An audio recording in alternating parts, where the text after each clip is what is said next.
बिगिड़ा लालकृष्ण आडवाणी स्वास्थ्य अवस्था। आईसीयू रे भर्ती होइतिबा मिलिछि सूचना। स्वास्थ्य अवस्था नहीं खबर देले अपोलो मेडिकल अधिकारी। बयस अधिक हेतु बारंबार असुस्थ होउछंती पूर्वतन उप प्रधानमंत्री लालकृष्ण आडवाणी। तेबे गतकाल राति रे हठात असुस्थ हेबारु तांकु दिल्ली स्थित अपोलो हॉस्पिटल को अणा जायतिला।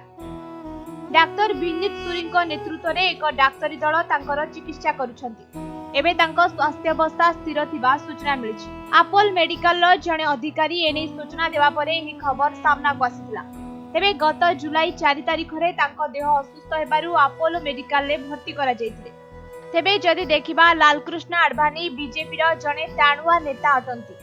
तांको समय से दल को आग को नेबारे अनेक किछि काम करिसंती। एहा छडा अटल बिहारी वाजपेयी समय से भारतर उप प्रधानमंत्री भाबे दायित्व तुलाइथिले। 2002 मसियारू 2004 पर्यंत भारतर उप प्रधानमंत्री भाबे कार्य करुथिले। एहा आगरू 1998 रु 2004 मसिया जाए गृह मंत्री भाबे नजर आसिथिले। एहा छडा अयोध्या रे राम जन्मभूमि प्रमाण दे सेठरे राम मंदिर छिड़ा कराइबारे तांकर अवदान अतुलनीय अटे। एठरे राम मंदिर प्रतिष्ठा करबा पई 1990 रे आरंभ होइतिबा आंदोलन रे से जणे प्रमुख नेता भाबे आगकु बाहरथिले। राम जन्मभूमि आंदोलन रे जणे प्रमुख संग्रामी भाबे तांकु भारतर सर्वोच्चतम सम्मान भारत रत्न मिलिथिला। 2024 रे मोदी सरकार तांकु ही सम्मान प्रदान करथिले।